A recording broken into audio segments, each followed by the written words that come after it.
Welcome on behalf of PISA IS, that is IS by IS।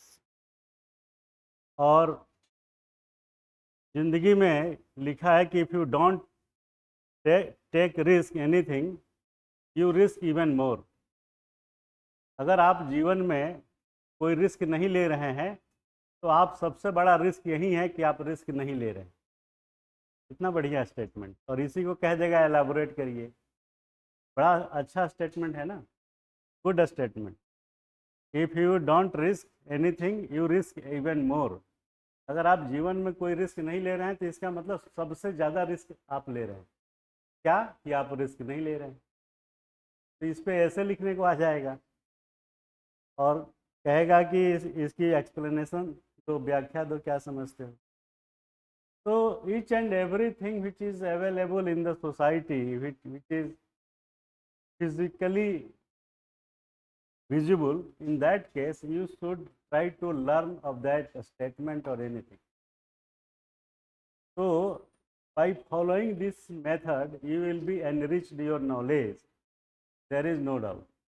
And if you are not opened your eye, then everything gone from your sight. जो दृष्टि है वो सब खत्म है ना। आंखों से देखना होता है लेकिन देखने का काम दिमाग करता है कि नहीं। आँख तो एक माध्यम है जिस माध्यम से आप चीज़ों को देखते हैं, ठीक है। तो कल हम लोग बात कर रहे थे इकोनॉमिक्स के टर्मिनोलॉजी के ऊपर। जितना टर्मिनोलॉजी हमने बताया या नोट्स में है उतना मिनिमम आपको रटना पड़ेगा, समझना पड़ेगा। In any manner anyhow we will have to learn that terminology whether it is 100 और 150। उतना आप समझ जाएंगे तो economics will be easier to get it understand. Clear है? ओके। तो नेक्स्ट हम लोग चलते हैं सीधे 1 2 3 हो गया था कि yesterday. And next question is GS3। This is GS3। 3 means combined economics और environment and science and technology disaster. तो भी थर्ड में इंक्लूडेड है, वो सब हम करेंगे। तो पहले इकोनॉमिक्स वाला पोर्शन है। तो पहला क्वेश्चन है, चौथा क्वेश्चन है, कल 1 2 3 नोट्स टर्मिनोलॉजी में हो चुका है। Question is financial inclusion and hurdles, how can it be rectified. अब आप financial inclusion you know better, so many times we have discussed financial inclusion. Micro economics, छोटे छोटे अमाउंट जो है पुअरर जो समाज में they whose over is backwardness, उनको छोटा अमाउंट 10 लाख 20 लाख 5 लाख 1 लाख 50,000 30,000 ऐसे अमाउंट दिया जाता है। तो फाइनेंशियल इंक्लूजन और हर्डल्स मीन्स बाधा। तो ये कह रहा है कि फाइनेंशियल इंक्लूजन और बाधा कैसे ठीक होगी।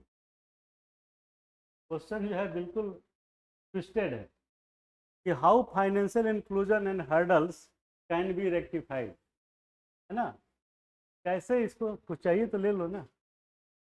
इससे क्या होता है कि हमारा भी ध्यान डिस्ट्रैक्ट होता है और it shows that you are not interested, you are not penetrated your remembrance कि वो चीज़ें जो है ट्रैक पे रहे।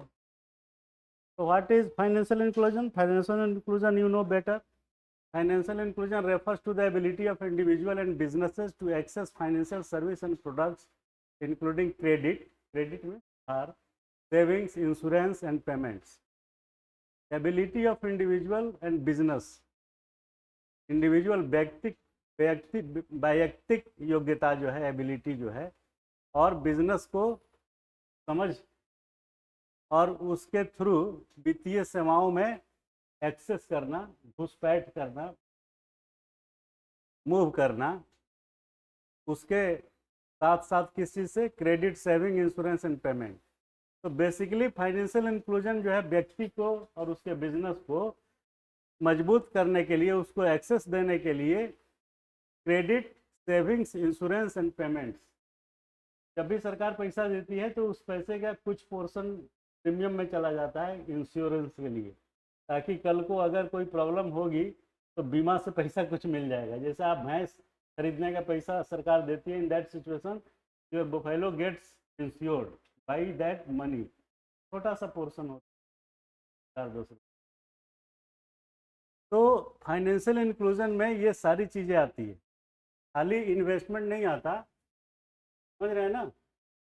थोड़ा सा एनलार्ज किया है, इंक्लूडिंग क्रेडिट, लोन बताते रहते हैं, इसके अलावा सेविंग्स भी है जो आपने बैंक में जमा किया, इंश्योरेंस कराना पड़ता है, एंड पेमेंट्स। IRCTC जो टिकट बेचती है उसमें लगभग 20 पैसा या कुछ 1 रुपया जो है आपसे इंश्योरेंस के नाम पे मांगती है, और that is optional not binding, ऐसा कुछ है। तो अगर आपने यस किया तो 1 रुपया ऐड हो जाएगा टिकट में, और वो 1 रुपया में से 20 पैसा देती है, 30 पैसा किसको, इंश्योरेंस कंपनी को, और बाकी 70 पैसा अर्निंग हो जाता है। आपको क्या फ़ायदा है कि in case of mishappening you will be get compensated by that insurance company under coverage of that premium of 1 rupee. Clear है, ऐसे हर जगह होता है। तो जो सरकार आपको पैसा देती है उस पैसा का बीमा करा देती है, उतना 2 रुपया 10 रुपया जो भी हो अमाउंट काट लेती है कि आपसे नहीं दिया जाएगा तो इंश्योर्ड है। ऐसा क्यों करती है, क्वेश्चन बनेगा, भाई इट इज़ रिक्वायर्ड, भाई गवर्नमेंट डज लाइक दिस, इसलिए कि ताकि उसका पैसा जो है सुरक्षित रहे, बीमा कंपनी से उसको कंपनसेशन पैसा मिल जाए। Unfortunately, there are many hurdles that prevent people from accessing these services, particularly in low-income community and developing country. जो विकासशील देश हैं या जो कम आय वाले लोग हैं, गरीब है मतलब, low income and developing country है, जो भी भारत पाकिस्तान इस टाइप पूरी डेवलप्ड नहीं है, डेवलप होने की प्रक्रिया में है। तो ये कह रहा है कि इसकी वजह से जो है क्या होता है कि जो गरीब लोग हैं और जो विकासशील देश हैं उनकी एक्सेस नहीं हो पाती, किस बात के लिए, वित्तीय समावेश के लिए। अगर आप लोन लेने जाएं आज की डेट में तो इतना फॉर्मेलिटी आएगा कि आप वापस चले जाइएगा घर। You will be surprise to know that whenever bank credits you, in that case they demand more than 20-25 type of document. पिताजी का जन्म ले आओ, तो घर का पता ले आओ, तो आधार कार्ड ले आओ, सो मेनी डॉक्यूमेंट है। आप कहेंगे कि इससे बढ़िया छोड़ दीजिए, क्योंकि उतना डॉक्यूमेंट्स आपसे हो नहीं पाएगा। दैट इज द प्रॉब्लम ना, प्रॉब्लम है ना।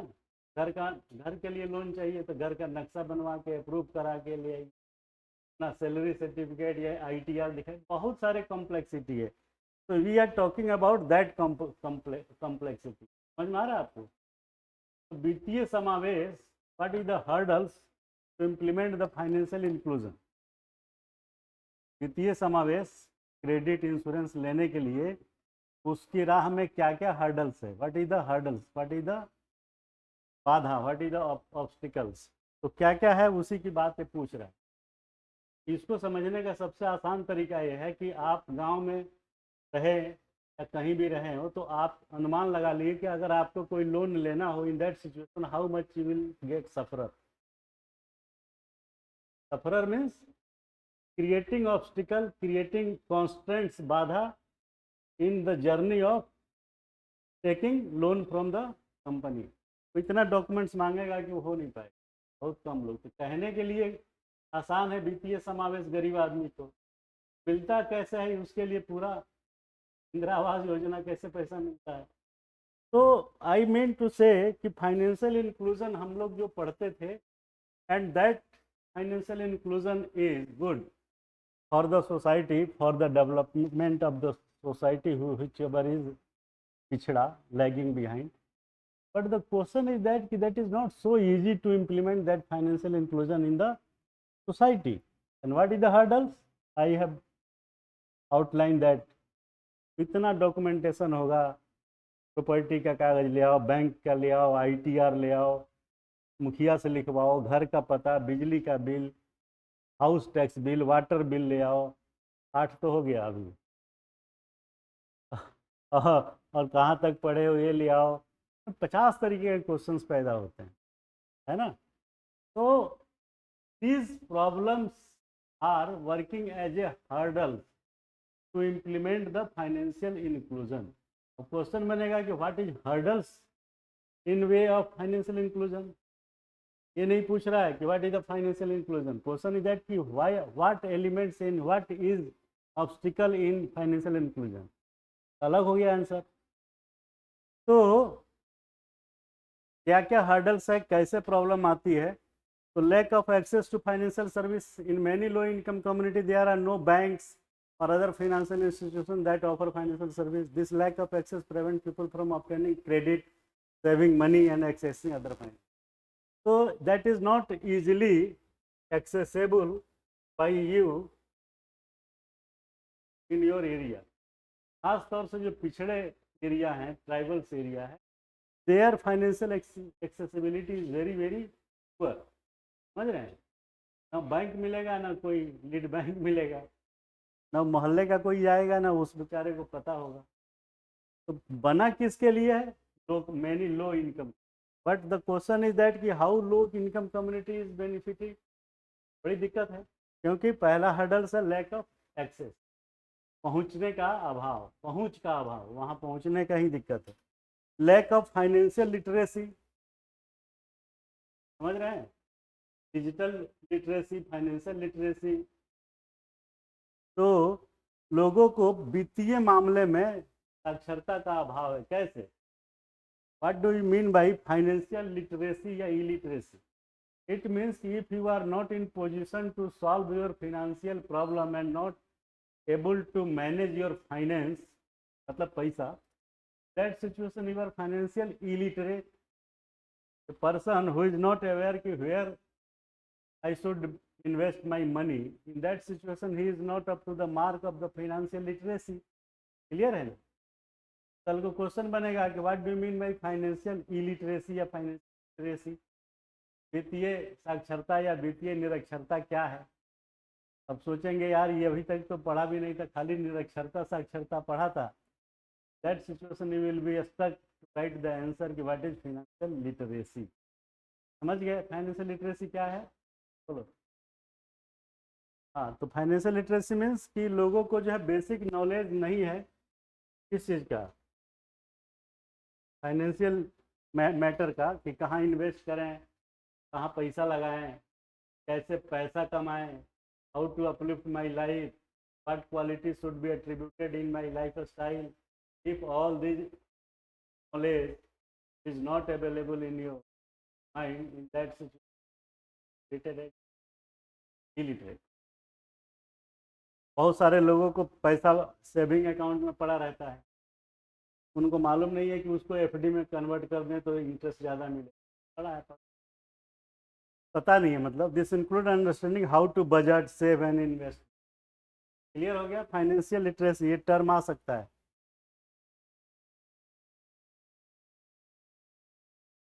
तीसरा कह रहा है high transaction cost for people living in poverty, the cost associated with using financial services can be prohibitively high.